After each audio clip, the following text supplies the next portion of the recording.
This is David, everybody. I know those that are sub to this channel are probably not understanding what's going on right now. It's only a handful of you folks. I think there's 8 or 9 on this channel, and probably 4 or 5 of them are my channels. So it's a very small handful. I picked this one because it's the last one I've named Watachi, and because it's attached to that name through YouTube and everything, I'm sure no matter what I name this channel, it will be blasted and shadow banned, whatever. You'll all be lucky to even see any of it. But for those that are the few that are sub to it, I'm going to try to give you a little bit of an explanation. Now, I don't know how long this video may run. I'm not even worried about it. But I'm going to try to give you a little bit of an explanation on what's recently happened in my life. And that's all I have, folks. I'm not trying to warn you about the government no more. I'm done with that shit. If you guys don't see what the government is, you will never see it. So that's something I've got to give myself a break on. I've spent 20 years on it. And I don't know. I know I've woke people up, but I don't know how many, and I don't know if there's any left that can be awoken. I want to start off with the name change. The name change, people, for several years, I've been thinking real hard about changing my own name, my real name, my last name. A matter of fact, Watachi Running Free was a name I was thinking about changing my real name to, through the legal courts and everything, as far as what I was talking about. Now, the reason of that is because of what has happened between me and my blood name family in the last several years. Shit had been going on for many years. But I finally got to the point that I was seriously thinking about changing my name. But I kept thinking it was my last name I needed to change. And it was something telling me to do this, to change my name. I can say now, at the time, I didn't know what was telling me to do that. I didn't know if it was some deep down hate that I had for my father or my mother or somebody else in that part of my family. And that I just didn't want to be a part of it no more. I didn't know what it was, but something was telling me. I even went to my stepchildren, because two of my children are stepchildren, but I raised them from 3 and 5. They don't see me as anything other than their dad. Ever. They have their entire lives as I've been their dad. So that's how they see me. And I told them, I said, listen, if I change my name, would you guys be willing, after I change my name, to let me adopt you as adults? And they said, yeah. And I said, but this is one catch. I want you to change your last names as well. And they, you know what? They told me they would be willing to do it. Now, I never really went forward with it after I talked to them about it, and another 3 or 4 years passed by. And this stuff that just happened a couple of weeks ago, you guys, I don't know. You guys, I keep telling you that I have conversations and with the Lord, and He shows me things, He guides me. If He don't do that for you, folks, I don't know what to do about it. But when I'm talking about my life, and that's what happens, I have to say that. So if that upsets you, if that makes you feel like I'm claiming something that's not real, I'm sorry. I'm sorry that you feel that way.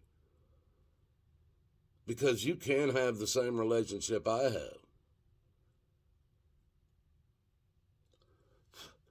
But just like any other relationship, you have to work at it.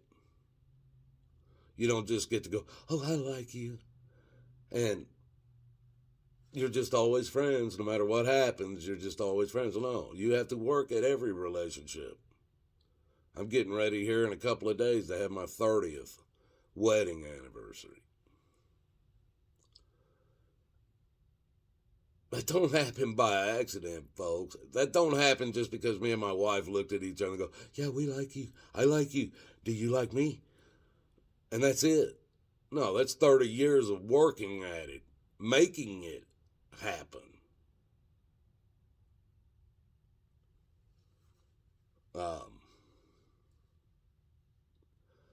But here recently, I was showed that my name, and my parents always called me by my middle name, Brian. I don't know why, folks. They just did. They called my brother by his middle name. They didn't call my sister by her middle name. But for some reason, me and my brother, they always called us by our middle names.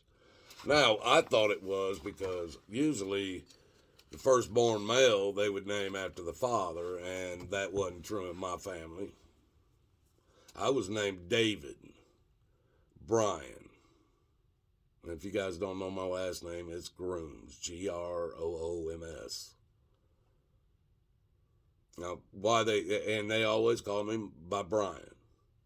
My brother was named after my dad, which was William. And his middle name was Brandon. And they always called him Brandon. But he was named after my dad. My dad was William A. Grooms. We're not even for sure what the middle name is, but I think it's Ansel or Arsenal or some shit like that. But he was never sure about it. He didn't even know he had one for a long time.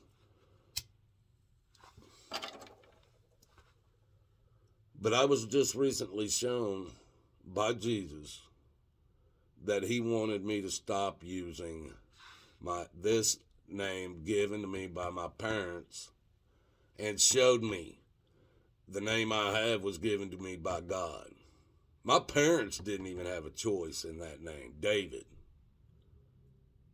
Nobody else in my immediate family carries a name of anybody out of the Bible. But my name is of David, the giant killer. This is what I was shown. Not David when he was king. This is when he was David and he killed Goliath. Because I'm shown David, the giant killer.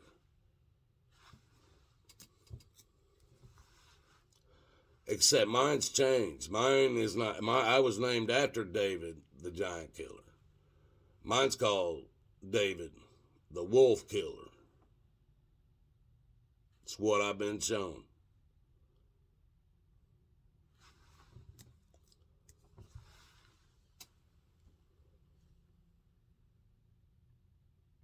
Folks,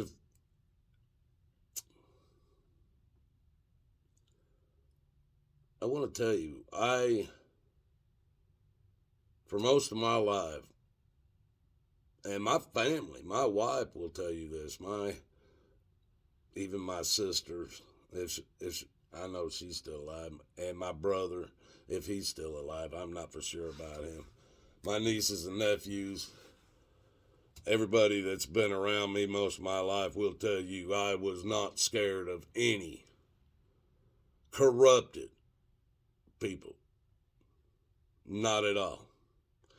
If they were corrupted, I don't care if they were the sheriff, if they were the police chief, a judge in a courtroom, a prosecutor, a teacher, a boss, or anybody else.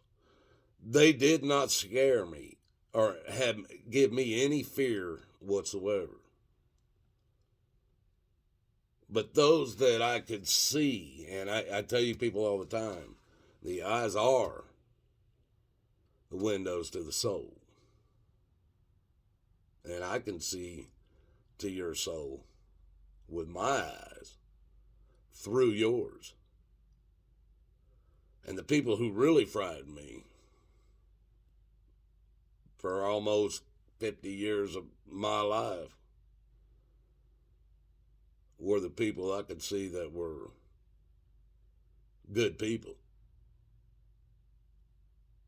They frightened me.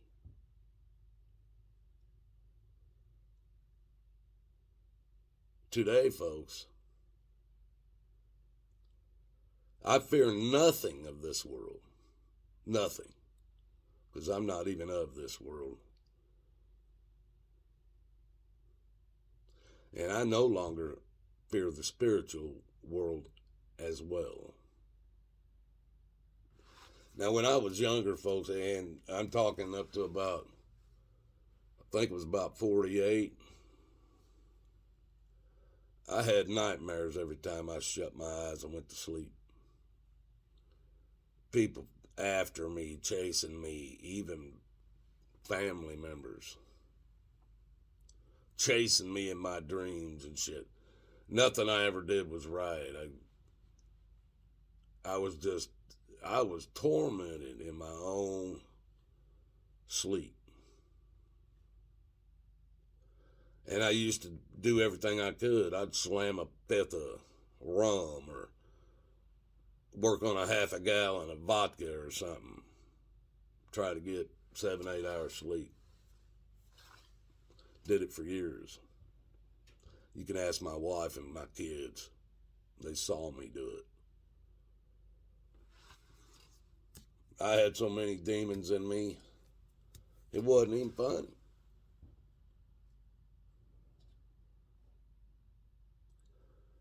And one of the first times, I'll tell you, folks, that one of the first times in my life that I ever realized that something or somebody was protecting me. I was probably somewhere around about 19 or 20 years old, down in Florida. Now, if anybody's ever rode with me or tried to follow me somewhere, they know when I come up to a light, that sucker turns green. It's like a drag strip. I'm the first one coming away from that light. Even today, in some cases, folks, not as much as it used to be, but even today, in certain occasions, but it used to be every damn light. It was like that damn tree lighting down to the green. As soon as that green hit, I was gone. Especially when I was young. Now, I was sitting at this light, folks. It was red. I've been sitting there probably at least 20 seconds or so. One foot on the brake and one on the gas pedal. Waiting for that light to turn green. That light turned green, I pulled my foot off the brake, put my foot on the gas pedal, and pressed down on the gas pedal. My car must have rolled about a foot. And it stopped. Just stopped. I'm going, what? My foot's on the brake. My foot's on the brake. Why? I have no idea. My foot's on that brake, though. I thought it was on the gas, and I was going, because I was moving, folks. I moved about a foot, and it stopped. About the second my car stopped rolling, a dump truck, 2 It was a dump truck pulling a dump trailer, and they were loaded down, and he couldn't stop at that light. And he went barreling through that. If I would not have stopped when I did, I would have died. This guy was moving at over 45 mile an hour, fully loaded, probably pushing around 80,000 pounds. It would have crushed my car. I sat there and I couldn't figure out for the life of me why my foot was on that brake when I was still in my mind pushing on the gas pedal. I'm like, what just happened? Now, there was many other things that happened that I called coincidences and everything else for a long time after that. But it was probably about 10 years later, I was in Arizona. A buddy of mine I brought down from Kansas City, Kansas. He used to work for my dad when my dad's business was going, and I called him up. He was a good friend of mine. I said, hey, man, I'm needing a lot of help down here in Arizona. Come down here. I said, I'll get you a plane ticket. We'll get you down here. You can stay with me. First few weeks or a month or so, I'll put some money with whatever money you got. We'll get you a vehicle. We'll get you, and within 3 or 4 months, we'll have you in an apartment, vehicle, everything. You'll be set. He said, put the ticket in at the airport. I'll go get it and I'll be down. He did. He flew in. I had a bunch of work, and I had another car. I had a couple of work trucks and shit, so he drove one of them and until the time come where he had some money saved up, and I told him I'd match whatever he had, and that'd be a bonus. So he was like, man, he found this, it was a 1970 Chevy Blazer sitting on 37-inch brand spanking new tires with a lift kit and everything on it. Nice shiny rims and shit, 15-inch rims. He comes to me, he goes, man, they want $1,800 down on this thing. He goes, I got $800. Will you help me get it? I want it bad, man. It's a nice Chevy Blazer 70.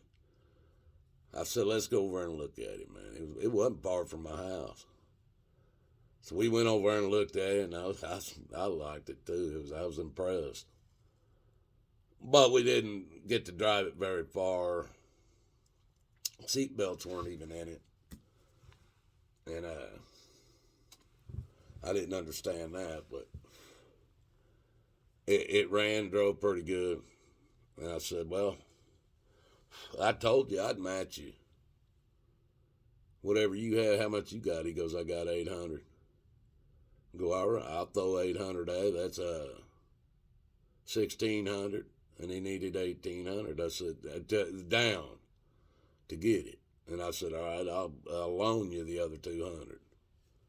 And so he got that truck. Now, he's following me in my off-road vehicle that I go four-wheeling in. It was old Silverado four-wheel drive farm truck, but it was badass. And he'd been up and down many mountains with me and shit. And it didn't have no big suspension on it, didn't have no big tires, but it was locked up and it would go wherever I wanted to go. And he knew it. And he drove it many a time. And he bought that big high-setting fucking 1970 Blazer. And sitting up on them big 37-inch tires and shit. He thought he was in damn the rock-crawling king of Arizona or something. As soon as he drove it off, man, my house was, right behind it was a mountain range. Hell, they had the Bell Hill, and they had the Saddle, and I can't remember. Oh, Santan Mountain Range. That's what the name of it was, Santan Mountain Range. And I mean, right behind my house, folks, right dead behind it. And as soon as he bought that damn truck, we were driving it home. We got back to the house, and he goes, man, I want to take it up on Bell Hill. Just try it out. I'm like, man, you don't want to take that damn truck off-road anywhere until you figure out that thing's right or not. You don't want to get up on the damn mountain and find out you have no brakes. You don't want to get up on the fucking mountain and find out your fucking four-wheel drive doesn't work. You want to make sure all this shit works before it ever. He go, man, Bell Hill ain't that big. It's just not that big, man. Let's just go do Bell Hill. I'm like, all right. Said, you drive yours, I'm going to drive mine. I know mine will go over it. So he followed me over there. We drove about 6 inches off into the dirt, and his drive shaft fell to the ground. I was like, man, this is the kind of shit I was telling you about. He goes, oh, man, it's just a U-joint. I said, yeah, that's all it is. We can go over and get one. It's about $6, $4 to $6 or something. We can put it in about 30 minutes. Have this truck back on the road. No biggie. Let's do it. So we did. Man, now let's go do Bell Hill. I know we can go over there. Man, I'm telling you. Wait till you know the truck. He wouldn't listen. So, well, I'll drive mine. I ain't riding in that damn thing. So he followed me over there, and we got onto the dirt this time. He drives up and over this little hill, people. This sucker wasn't probably, if it was 100 foot high, it was just a mound up and over. Well, he went up it all right. When he came down the other side, I was already down at the bottom and sitting there waiting, watching him. When he come over the top, come down that other side, he'd come flying down that hill. And when he come over by me, I was like, man, what the hell did you come flying down that thing like that for? You gonna tear that thing up already? Oh, I don't. He goes, I was just messing around. I said, all right. He goes, let's go up on the saddle. Now, folks, the saddle wasn't no playing around.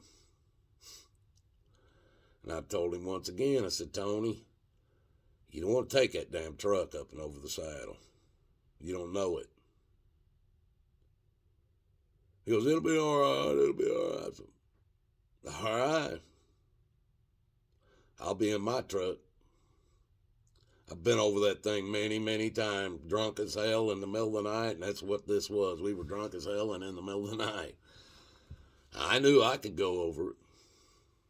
So I told him, I'm going up first, and you just follow. First thing you have to do is you come up on this big rock, and you're sitting like this, sitting on this rock, but you're on rock.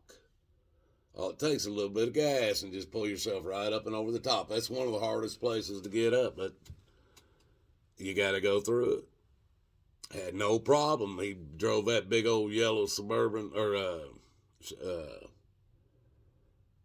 what was it? It wasn't a Suburban. It was the damn Blazer. It went right up and over that big rock, no problem. He was feeling good. So we drive it on up to what we called the saddle, and it was the low spot in the mountain where you're coming up and go over the other side. They called it a saddle. And we sat up there for a couple hours and finished off a fifth of rum. Now I'm going, man, we got to get back down the hill, get home. It's about 3 o'clock in the fucking morning. My wife's probably wondering where the fuck I'm at. He goes, man, you drive my truck off and let me follow off behind you, man. You got the experience and everything. I said, man, Tony, I told you not to bring that sumbitch up here. I said, now, if you don't trust it, leave the son of a bitch here. Nobody's going to come off this mountain with it. You take the key with you. We'll lock it up. We'll be back in the morning when it's daylight. We'll check this thing out a little bit, check the brakes out, do what we should have done before you brought it up here. He goes, no way, I ain't leaving this up here, these tires and shit. They'll steal everything off of it. I said, you're damn right they will. But you either going to drive it off or you going to leave it up here. I ain't driving that son of a bitch off this hill. I got my truck up here. I know my truck will come off this mountain. No problem. He goes, all right, well, you go off in front of me. I said, I ain't doing that shit either, buddy. And it would have probably been the smartest thing to do because I could have held him back. He could have used my truck, even though it would have been smashed up against my truck. I could have held him back. And I didn't think of it at the time because I was drunk. Said, oh, no, you're not knocking me off. I mean, if you went off the trail, folks, you was going straight down the side of about a 700-foot mountain. There was no climbing back. You weren't going to correct anything if you got off the trail. You were going to roll. Well, he finally decided he's going down. We got CBs on in each truck talking to each other. He starts off in front of me, and it's a little steep, and then it goes steeper, and then there's about a 90-degree turn. If you don't make the turn, because you're going too fast,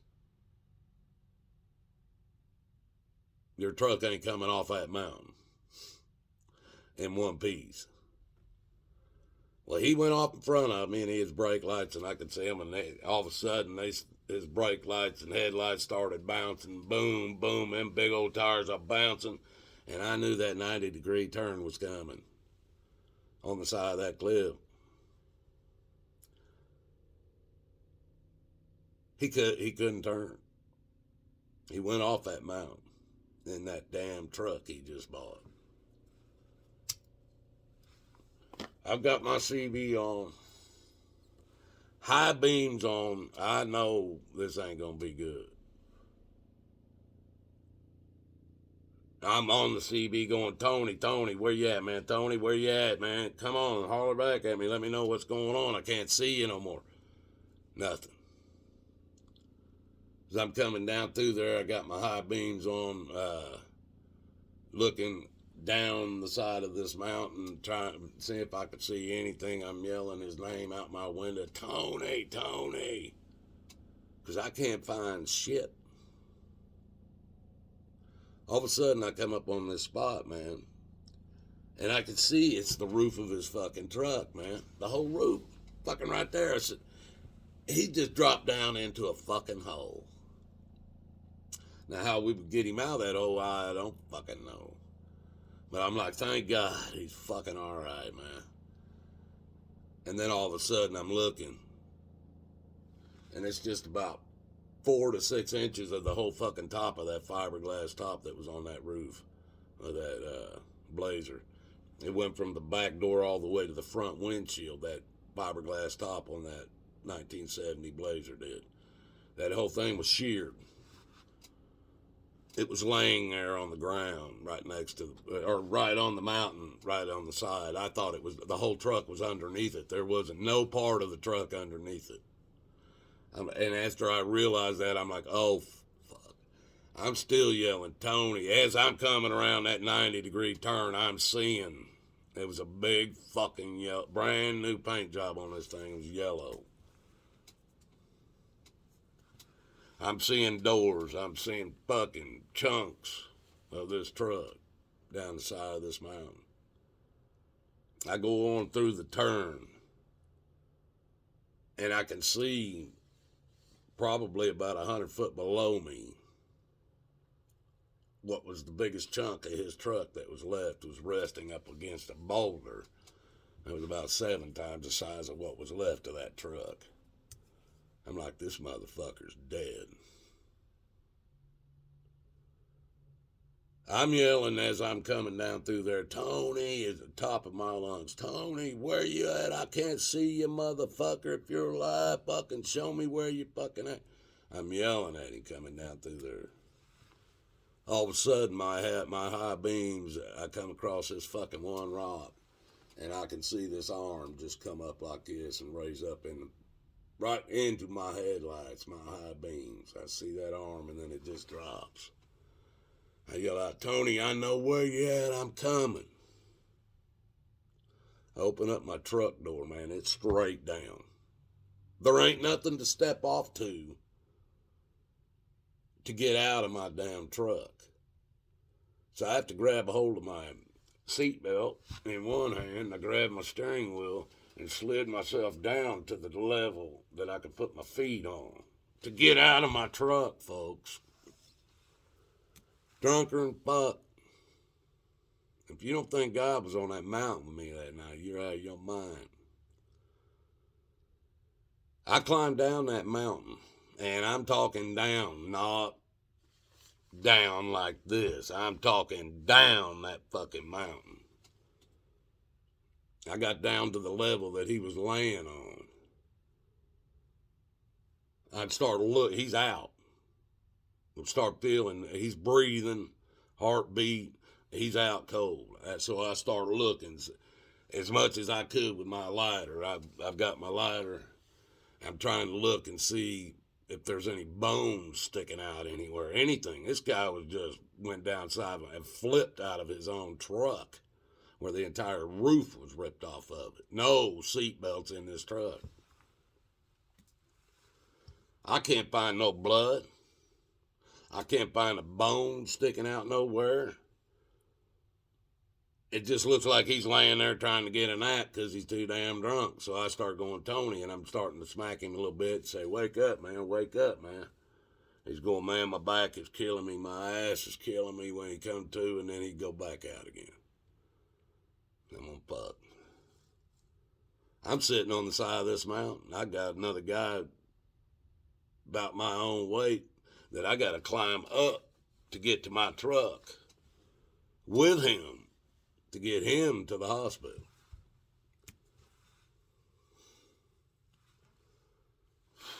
This was before I would even have been praying to God, praying to Jesus for help.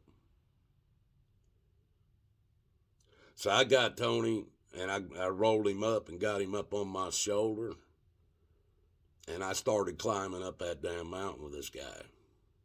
Now, I got to a spot I couldn't go no further without his help. And I got him cocked up there, and I started smacking him. Going, Tony, you got to come awake. You got to come. If you want any help from me tonight, I'll leave you laying on the side of this damn mountain right here, right now, boy. The only way I'm getting you out of here is with your help at this point.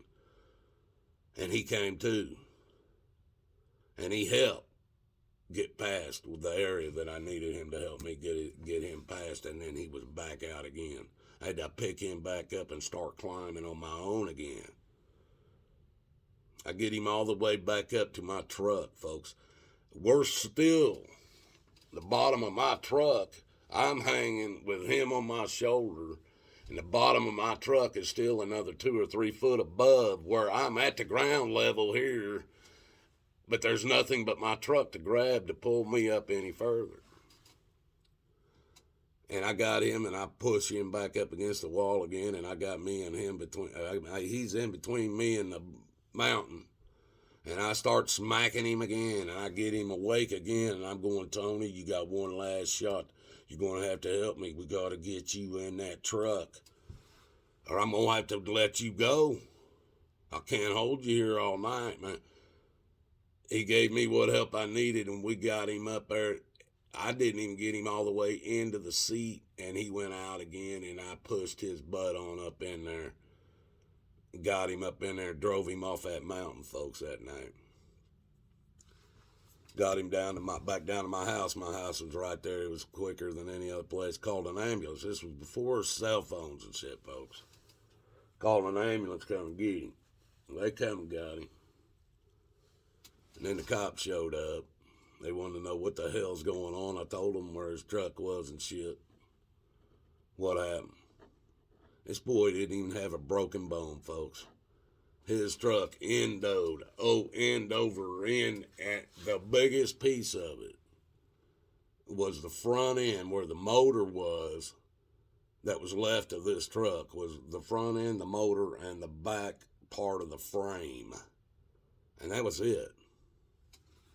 This kid didn't have he had a bruise where they said he must have, when he was flung from that truck, when it was endo and he was slung into the air, and when he came down right on a rock, right on his ass.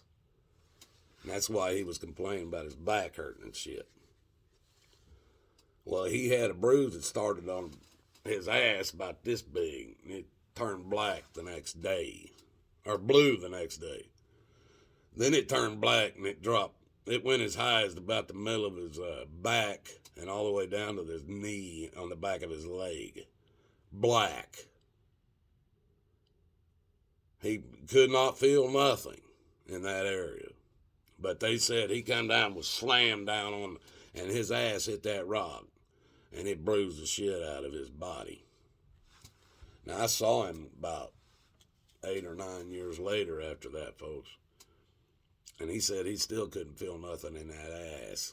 And that cheek, that one cheek, he couldn't feel. You could stab him with a knife. He could not feel it. Now, people, I've given you 2 incidences. I could not have done anything like carry that guy off that mountain that night. And Jesus kept me from getting in that truck. These are my testimonies. These are only a couple of these testimonies, of my testimonies. That was before my rebirth. After my rebirth, I feel, like I said, I fear nothing of this world. And I no longer fear the spiritual world. I no longer have them nightmares that I used to have. I haven't had one in a long... I can't even remember the last time. All my dreams now are good dreams. But I did make a prayer that I prayed on Jesus taking all them nightmares out of my head. And there for a long time, I didn't have any dreams that I could ever remember. And I'm starting to get them back now. Some of them. But, people,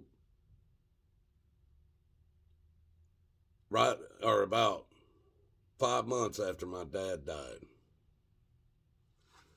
Now, my dad was pretty hard on me, but in his last, probably 10 years of his life, things changed between me and him. And he finally started respecting me. And we actually had a father and son relationship. And when he died, or before he died, I was telling him,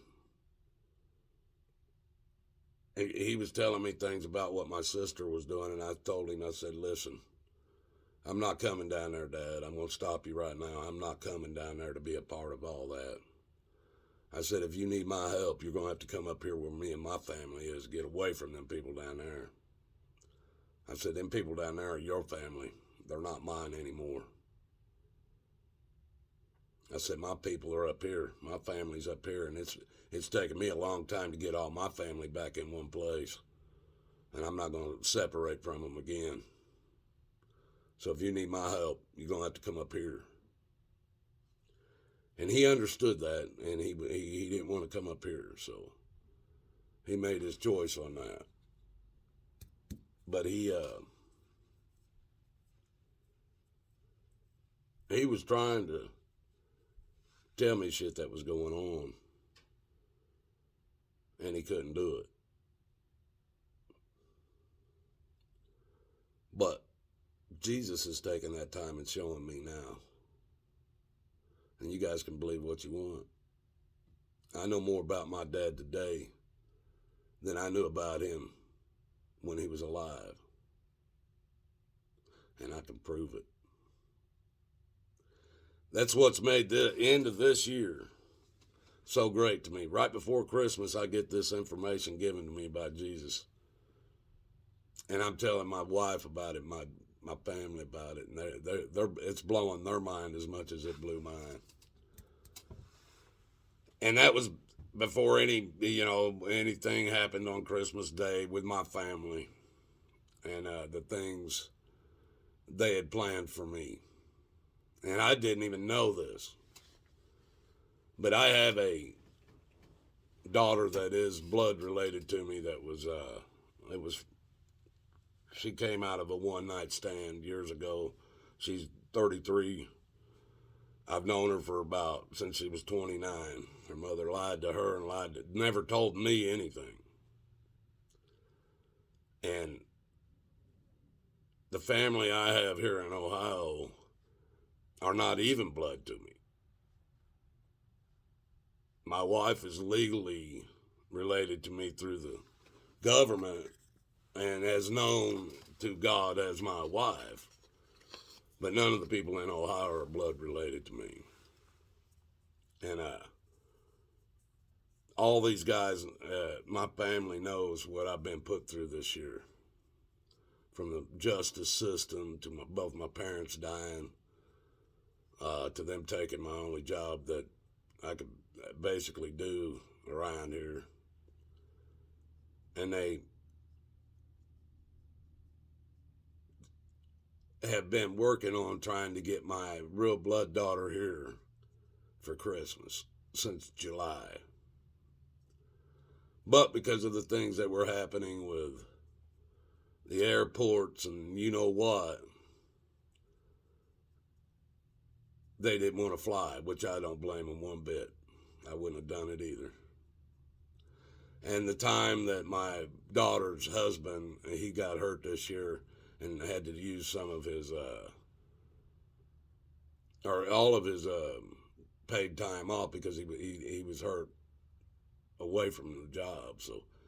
So he was out of time off and stuff. So as my entire family tried to surprise me with that this year, folks.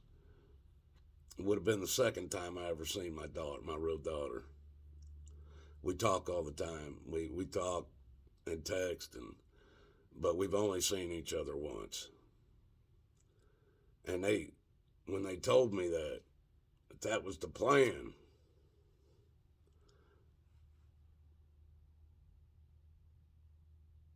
they made my day. They made my year. To know that they were thinking of me that much, that they all tried to make this happen. And like I said, folks, these are people that aren't even blood related to me. That's how much they love me. And I needed that this year. Not from my family, but I did need to know.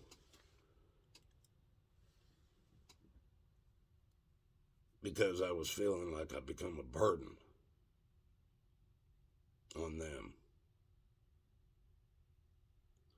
And they wanted me to know I didn't. I haven't.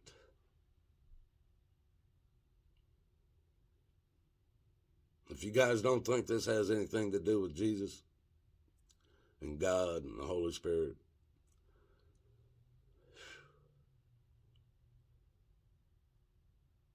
give it a try. Give Jesus a try. See if he don't change you. See if he don't change your whole family. That's all I want.